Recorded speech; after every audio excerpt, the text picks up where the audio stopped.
너만 부자 될래? 나도 대출 절대 갚지 않을래. 자본주의 이해하기. 빨리 돈을 모아서 대출 빨리 갚아야 하는데 돈을 최대한 많이 모아서 이제 대출은 최대한 적게 받아야지. 대출을 많이 받으면 매달 은행에 갖다 바치는 돈이 도대체 얼마야? 야호! 나는 이제 대출 하나 없이 깨끗해. 하하. 지금은 투자와 경험을 통해서 생각이 완전히 바뀌었지만 저도 오래전에는 이렇게 생각한 적이 있었습니다. 아직까지 대출에 대해서 이런 생각들을 가지고 계신다면 이 영상을 집중해서 잘 봐주시기 바랍니다.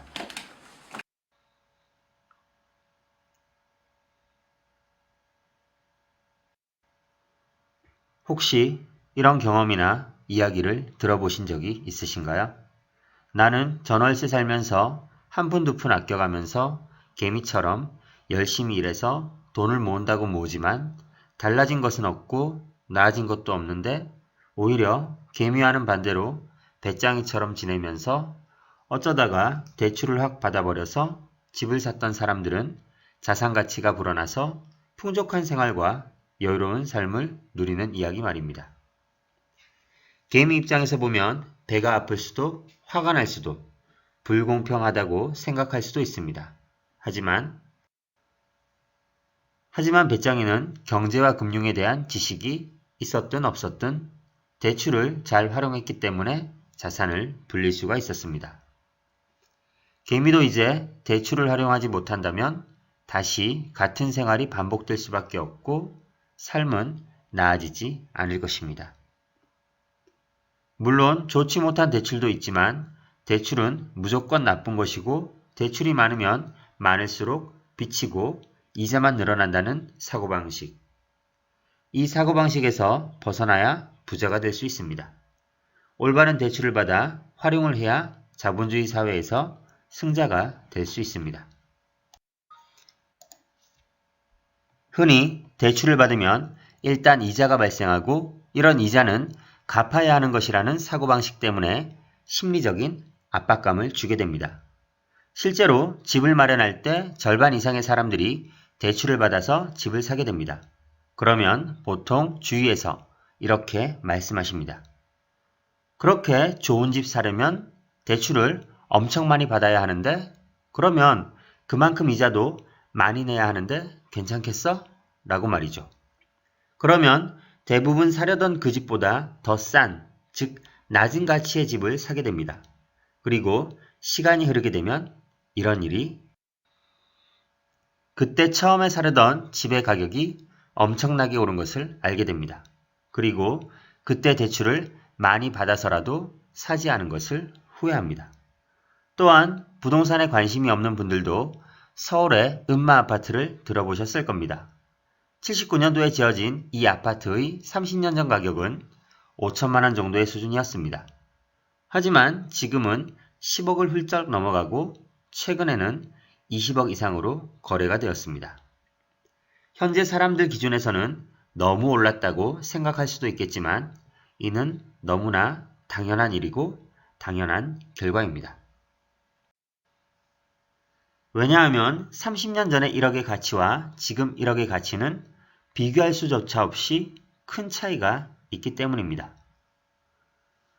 다시 말하면 매년 물가는 오르고 화폐의 실물 가치는 떨어졌지만 음마 아파트라는 실물 자산의 가치는 인플레이션을 방어한 것입니다.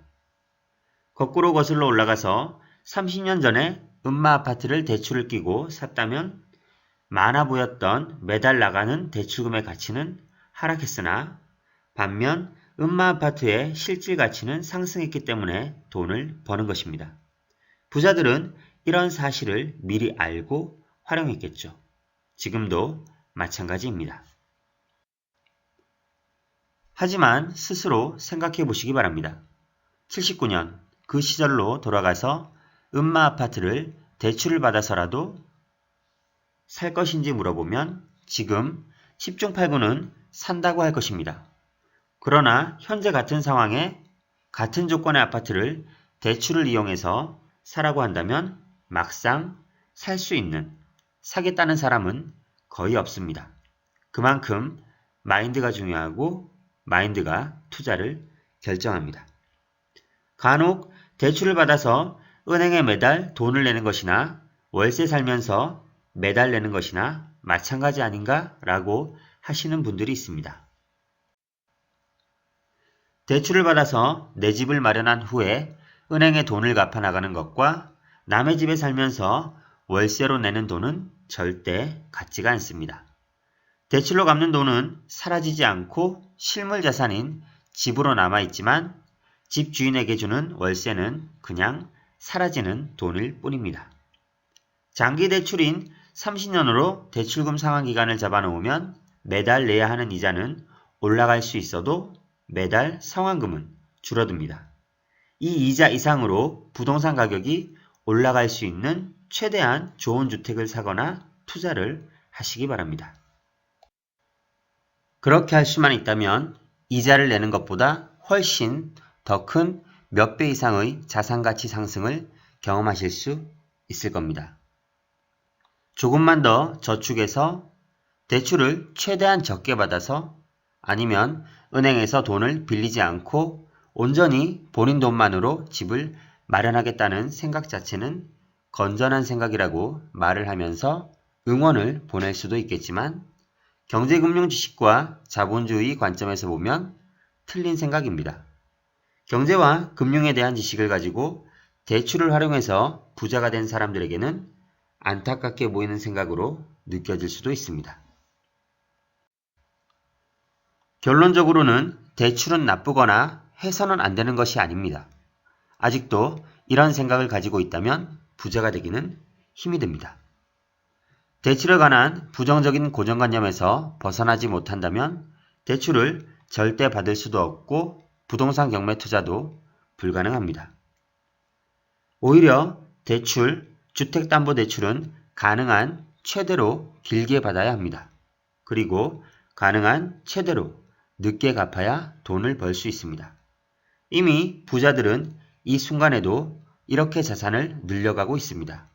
여러분도 대출을 활용한다면 부자가 될 수 있습니다. 보통 대출을 크게 두 가지로 나눠서 생각해 볼 수 있습니다.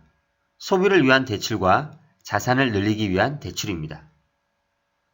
먼저 소비를 위한 대출은 좋은 차를 사려고 또는 현재 사정이 좋지 못해서 생활자금으로 사용하려고 이용하는 경우입니다. 이런 대출은 당연히 이자와 상환금이 부담이 될 수밖에 없습니다. 하지만 사업을 한다거나 부동산에 투자를 하기 위한 대출은 두 번째인 자산을 늘리기 위한 대출에 해당됩니다. 부자들은 이런 대출을 활용해서 자산을 불려왔습니다. 일단 자산을 늘리기 위한 목적으로 대출을 받은 부자들은 이 대출금을 절대로 갚지 않습니다. 최대한 늦게 갚으려고 합니다. 대출을 길고 오래 받게 되면 그때 받은 대출 금액의 화폐 가치는 그 기간만큼 떨어지게 되고 그 당시 많아 보이던 대출금도 시간이 지나면 굉장히 작아 보이게 되는 것입니다. 부자들은 이미 경험을 통해서 이런 레버리지를 활용했던 것입니다. 자본주의 사회에서 대출은 부자로 가는 사다리와 같습니다. 대출을 많이 받을수록 더 큰 부를 만들어낼 수 있습니다. 하지만 대출을 누구에게나 해주는 것이 아니고 아무나 받을 수도 없습니다. 소득이나 신용을 기준으로 하기 때문입니다. 우리가 생각해보면 일정한 소득이 있는 나이는 한계가 있기에 대출금을 활용할 수 있는 시기에 좀 더 적극적으로 이용을 해야 합니다. 그럼 부동산 투자를 위해 대출을 받았는데 대출금은 언제 갚으면 좋을까요? 돈이 생기면 갚아야 하나요? 아닙니다. 집을 팔 때, 즉 매도 시에 대출금을 갚아야 하고 이 시점이 바로 대출금 상환 시점입니다. 생긴 돈은 또다시 투자를 해서 돈을 불려나가는 종잣돈으로 삼아야 합니다. 아직 경험을 해보지 못한 분들은 대출을 활용해서 자산을 늘린다는 말이 와 닿지 않을 수도 있습니다. 하지만 우리 모두가 경험해 보았듯이 살면서 모든 것이 처음에는 두렵고 낯설었지만 꾸준히 하면 어느새 익숙해지고 점점 더 잘해나가며 더 나은 것을 만들어내게 됩니다. 대출을 활용하는 것도 마찬가지입니다. 자산 증식을 위한 올바른 대출로 부자에 한 걸음 더 다가가시기를 진심으로 바라겠습니다. 어떻게 보셨나요? 아직도 대출이 두렵게 느껴지신다면 내 자신의 미래와 곁에 있는 가족들을 생각해 보시기 바랍니다. 아직도 저축만으로 부자가 될 수 있다고 생각하시나요? 그런 시대는 지나갔고 앞으로 다시 오기도 힘이 듭니다. 저를 포함해서 많은 사람들이 대출을 활용해서 부를 늘려왔고 늘리고 있고 앞으로도 늘려갈 것입니다. 대출에 대한 생각이 변화가 되는 시간이었으면 좋겠습니다. 지금까지 시청해 주셔서 감사합니다.